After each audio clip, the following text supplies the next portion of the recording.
Can the Arizona Cardinals go toe-to-toe with one of the NFC's favorites, or are the Rams going to win another game and be on their way to another potential Super Bowl? Let's discuss. Pour them.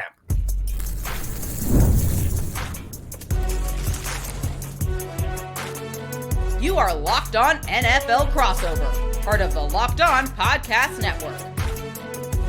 Your team every day. Tuesday, week 14, sweet mother. Alex Clancy, Locked On Cardinals, Travis Rogers, Locked On Rams. We are Crossover Thursday. Thanks for being Crossover Thursday. Your first listen, part of the Locked On Podcast Network, now the #1 sports podcast platform on the planet. Travis, you've been doing, what's this, year 5? Yeah, 5. Well, 6 if you go back to the first year when Locked On started. I was only there for a year and then left and then came back. So yeah, 5 in a row at least. Yeah, that's good. I mean, I got you. I think that's the only thing I got you on, which is season 9 right now. Everything else is going to be in a Rams slant here. This is a fascinating matchup. It always is with these two teams, both going in different trajectories. I want to ask you about the coaches. We'll talk about the biggest storylines. We'll talk about the most important matchups, usually, in the second segment, as we always do, and keys to victory in the final segment. But, before we get into it, this episode of Crossover Thursday is brought to you by Prize Picks. Download the Prize Picks app. Use code LOCKEDNFL. Get $50 in lineups after you play your first $5 lineup. So the Rams are good. Surprise, surprise. How does it feel to cover a team and work in a media market and have a daily sports radio show talking about a team that never goes through a rebuild? Ever. It's like the crazy part about this, and I'll let you get into this. Like, let me ask it this way. How different would this team be without Devonte Adams? Like, if that didn't happen, how different would this team be? Different, but I don't know if it would be, a major difference. I think it would be more of a schematic difference. Like they basically have played the entire Sean McVay era without a player like Devonte Adams. They've had a lot of really good wide receivers. They've had Cooper Kupp, of course, who was terrific. Puka Nakua is a really, really good player. We've seen guys like Robert Woods and Brandon Cooks and Odell Beckham Jr. for a brief period of time come through here. But this is he's a different guy. Like Adams is the one guy they've had here that just can straight win in any situation. Like you just throw it at him and see what happens is a pretty good play. And then you give Sean McVay a weapon like that. It really does open some things up. But, like you said, Alex, the Rams are, we talk about this a lot on my radio show. We talk about it a lot on Locked On Rams too, which is we've gotten this wrong a few times. We thought that, okay, the window is Todd Gurley. Wasn't Todd Gurley. The window is Jared Goff. Wasn't Jared Goff. It's Aaron Donald. It wasn't Aaron Donald. It's Matthew Stafford right now. No, it's not. The through line through all of this is Sean McVay. That Sean McVay is the window. That as long as he wants to continue to do this here, the Rams are going to be pretty good. You can give him a lot of different ingredients. He's going to make you a pretty good meal. We've seen him do it with running backs. We've seen him do it with really good quarterbacks, mediocre quarterbacks, with makeshift offensive lines, kind of slap together a defense. He's the secret sauce to this. So if you just kind of pluck Devonte Adams out of it, I don't think they'd be quite as good and quite as explosive as they've been this year.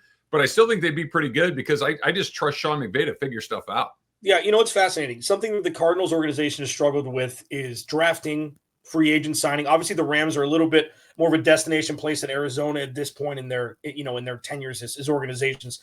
Les Snead decided that he wanted to be a good GM one day, and it just happened.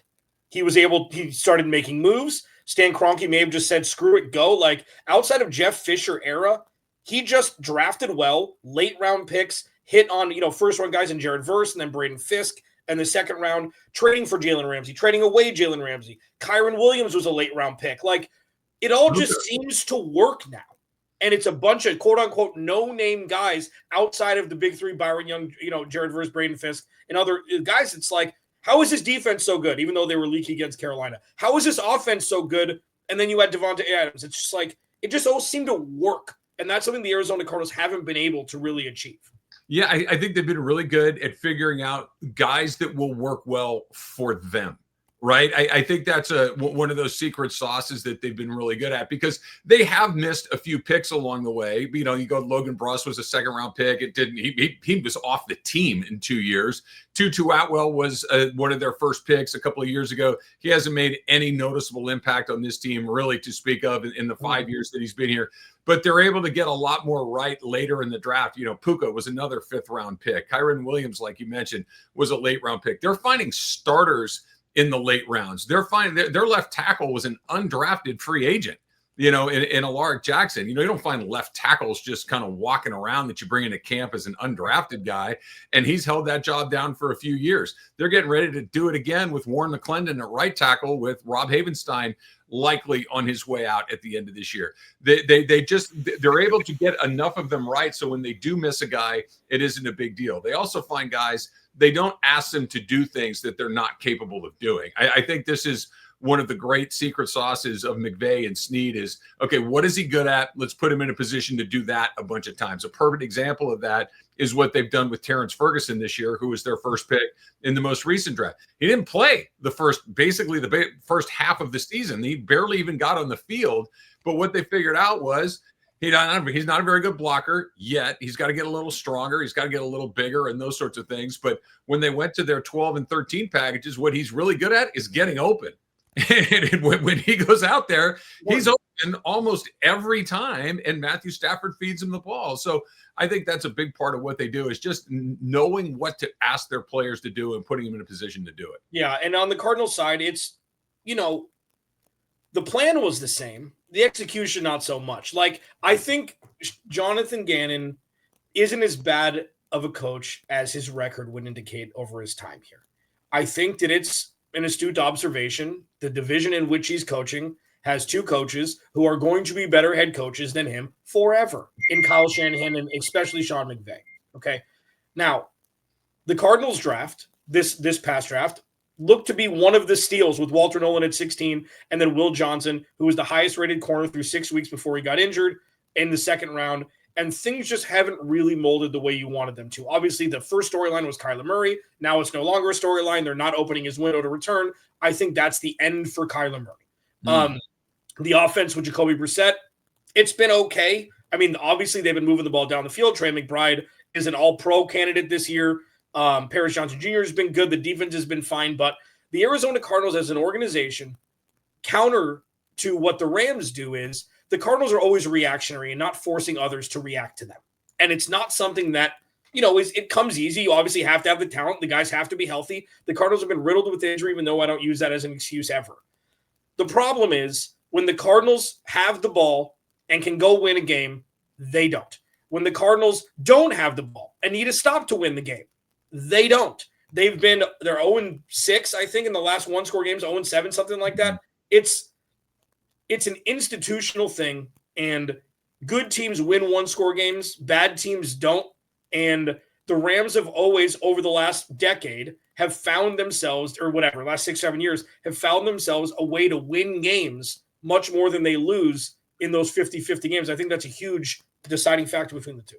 That was what was so surprising about last week when they lost to Carolina in one of those games. It's like, okay, you need to make a stop. For the first time in a long time, they didn't get one. They couldn't get off the field when they needed to do it. When they had a chance to go down and take the lead late and put the pressure back on Bryce Young in Carolina, Matthew Stafford took a really bad sack and got the ball knocked out of his hands, which we haven't seen him do that in a really long time. That given opportunities where it could go either way, it goes their way a lot more often. And I think that's, you know, the Rams are obviously a very talented team. They've got a lot of good players in a lot of good spots, and I think they've got a really good coach. But they don't shoot their own foot off very often. They really don't do that. That this is a thing that if you're going to beat them, it's usually because you played pretty well. That's what was so weird about the early part of their season when they lost to San Francisco and Philadelphia. They went, 6 weeks with a kicking problem that was so glaring, and that they just let it kind of sit there and happen over and over again was very un-Ram-like. They finally got it fixed, and they've been pretty consistent in that regard since then. But yeah, they don't make a ton of like, what are they doing out there kind of plays. And when they do happen, like they did last week, they really stick out. Yeah, what's that like? So let's get into the most important matchups, okay? I'm even going to go first. Normally I defer. I'm going to go first because there's nothing more exciting for me going into Sunday than the young corners of the Arizona Cardinals against Devonte Adams and Puka Nakua. We'll discuss that and the other key matchups next. Locked On Cardinals, Locked On Rams, Crossover Thursday. This episode of Crossover Thursday is brought to you by Prize Picks. The holiday season is one of the best times for sports. Bowl games, big basketball matchup, playoff pushes. It's all happening at once. And while we're all making choices every day, one of the most fun places to make the right call is Prize Picks. Prize Picks is the easiest way to get in on daily fantasy. Just think more or less on at least 2 player projections, lock in your lineup, and you're in the game. It's simple, fast, available in 45 states, including California, Texas, Florida, and Georgia. You can choose from a huge range of unique stats: fantasy score, field goals attempted, free throw made, turnovers, touchdowns, interceptions, pass completions, pass attempts. You can do so much over Prize Picks. They've got everything for you. And now they've got a new stacks feature, which allows you to choose the same player up to 3 times. So say you want to do Matthew Stafford over touchdown passes, Matthew Stafford under attempts, and Matthew Stafford over completions. You can do that all in one entry, and you weren't able to do that up until this year. Download the Prize Picks app today. Use code LOCKEDONNFL to get $50 in lineups after you play your first $5 lineup. That's code LOCKEDONNFL to get $50 in lineups after you play your first $5 lineup. Prize Picks. It's good to be right. All right. Travis Rogers, Alex Clancy, Crossover Thursday. Will Johnson plus Garrett Williams versus Puka Nakua plus Devonte Adams is going to be the popcorn TV for me on Sunday. I'm going to defer on the pass rush of the Lions versus the Arizona Cardinals offensive line because I think that is going to be a bloodbath. So something that could actually be, a real contested matchup with probably pound for pound to me, when you got to have one game, the best 1-2 wide receiver punch in football over Jamar Chase and T. Higgins over anybody else. These two, for my money, are the best. Devonte Adams is the touchdown scorer. Puka Nakua is the workhorse between the 20s. And Will Johnson has shown that he is not an NFL cornerback as a rookie. He is a bona fide superstar in the making at corner. And Garrett Williams was borderline all-pro the last 2 seasons when he was healthy. This is it for me. If the Cardinals cannot stop Puka, if they cannot stop the deep ball, if they cannot stop Devonte Adams, the Cardinals are going to lose by 30. So this is something that can be maintained by the DBs the Cardinals have. This is not going to be as lopsided as people think. Yeah, you said it pretty well, Alex. I think what the Rams have done with those 2 guys in particular is they've kind of separated what they're when Kupp and Puka were together, they were kind of the same guy, right? They were both really physical wide receivers. They both ran a lot of the same routes, and you could kind of interchange them in a lot of different ways and get them to do things like, if you said Puka on a clear out, he could do it. If you said Kupp on a clear out over the middle of the field, he could do it. Devonte doesn't do stuff like that. I mean, you'd be crazy to ask him to do something like that. That kind of goes back to what we were talking about earlier, just knowing KYP, know your personnel, and put them in positions to succeed. They throw the ball to Devonte Adams when they're inside the 20-yard line. They will throw it to him occasionally between the 20s, but that's usually where Puka does his work. That's where they go to a lot of that 12 and 13 that they seem to have discovered in the middle of this season. But you're right. As far as the matchups go, I'm really excited to see it because not just from the wide receiver cornerback matchup, but what does it do for Matthew Stafford? Because Stafford was, I thought, had separated himself a little bit when it came to that MVP conversation. There was that group of guys for about the first 8 or 9 weeks, and then it was him and May that kind of popped out of it, and then it felt like Stafford had even popped out ahead of May. Well, he came right back to the pack with the performance against Carolina, and now I think that how does he bounce back? I have all the faith in the world that he'll look pretty good. This isn't a rookie. This guy's been around a million years. He's had bad games before and come back and look pretty good. But I think you're right that is a really intriguing matchup. The weird part about Matthew Stafford is he looks like he's getting better every year when he's healthy. It's Tom Brady-ish. Like, I'm not saying it is. I'm not saying he is. Matthew Stafford's been in this league for 2 centuries, okay?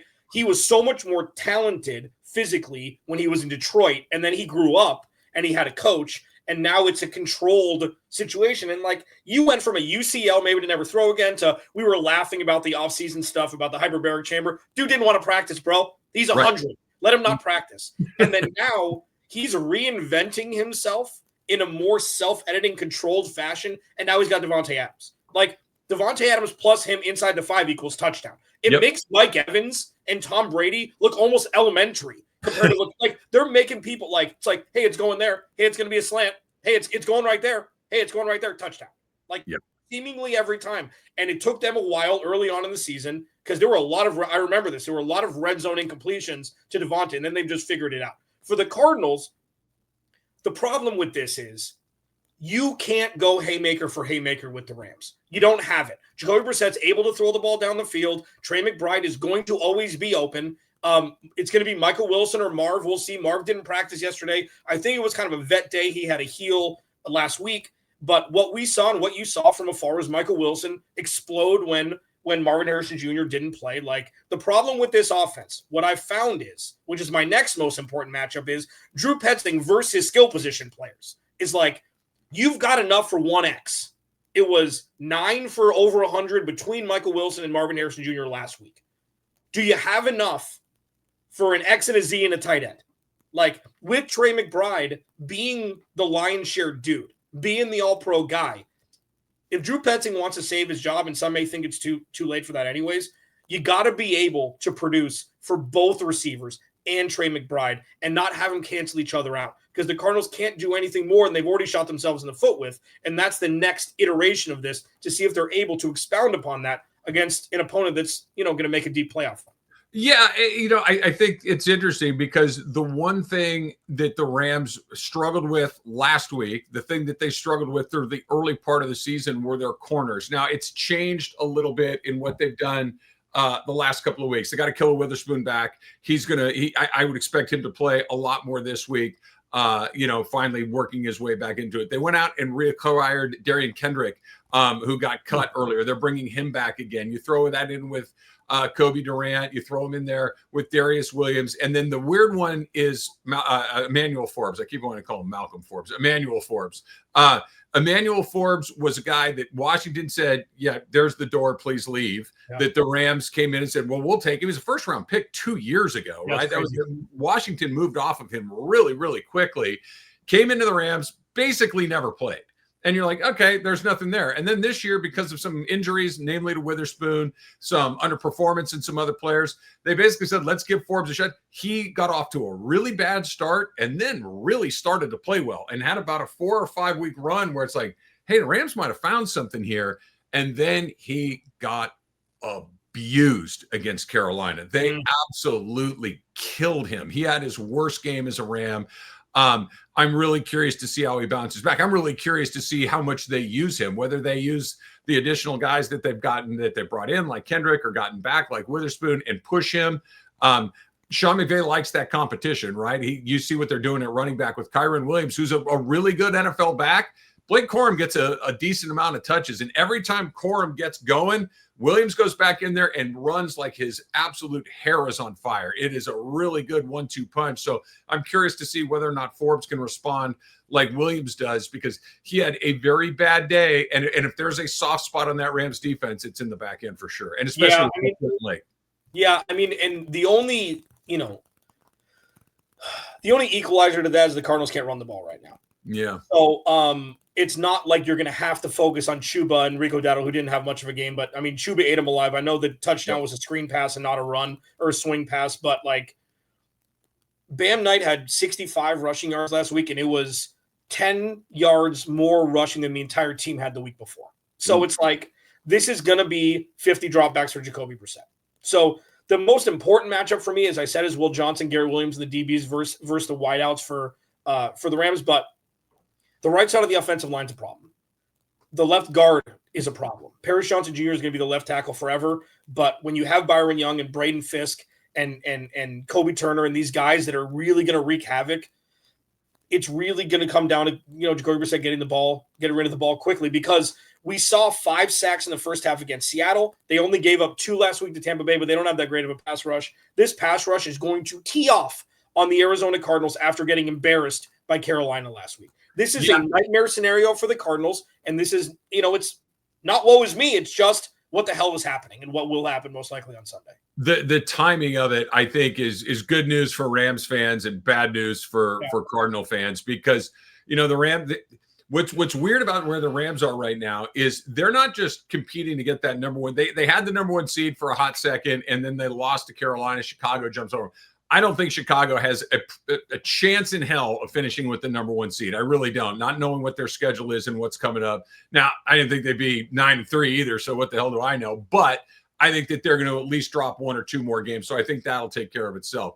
What's interesting for me and why I think this game for the Rams against Arizona this weekend is really interesting, the Rams are either going to be the number 1 seed or the number 5 or 6. Yeah. That's it. Those are the only options. The winner of the NFC between LA and Seattle, I think, is very, very likely to be the number 1 seed, and everything else goes from there, right? The Rams in LA are a different team than if you have to go to Chicago, if you have to go to Philadelphia, if you have to go to Green Bay, if you have to go to Seattle. These are all outdoor cold places. That's not what they do particularly well. Can they? Sure, if you have to. But I think that this is the beginning of their final push, and they get Arizona twice. It works out really, really well. Like you were talking about, they didn't get Bryce Young on the ground. They sacked him twice, but he wasn't under a great deal of pressure. They ran the ball pretty well, like you mentioned.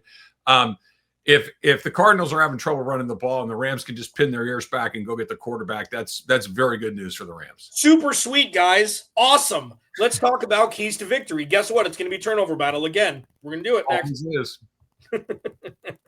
Damn it. Travis Rogers, Locked On Rams. He and Dougie do a great job over there. Alex Clancy, Locked On Cardinals. Subscribe to our respective podcasts, man, on YouTube. Yes. It's a number 1 sports podcast platform on the planet, and probably other planets, I would think. Inhabited and uninhabited ones. Turnover battle. The funny part about this, Travis, is when the Cardinals played Jacksonville 2 weeks ago, they took the ball away 4 times and still lost. Didn't give up 1 turnover, still lost.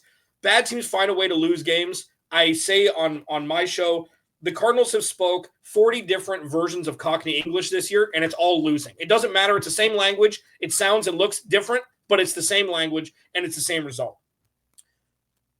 What the Cardinals have done, for the most part, with Jacoby Brissett is they've been good with the football, and they've taken the ball away to opposing teams. They turned the ball over twice last week, but still, it results in losses. This is something that's thwarting my brain from any sort of rational thought. You turn over Trevor Lawrence, 3 interceptions and a fumble, and you still lose by a field goal. And one of those was a pick 6.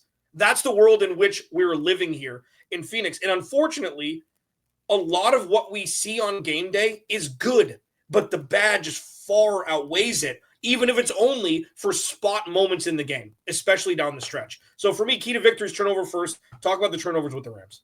Yeah, the Matthew Stafford had thrown 28 consecutive touchdown passes without an interception, and then he threw 2 in 3 plays.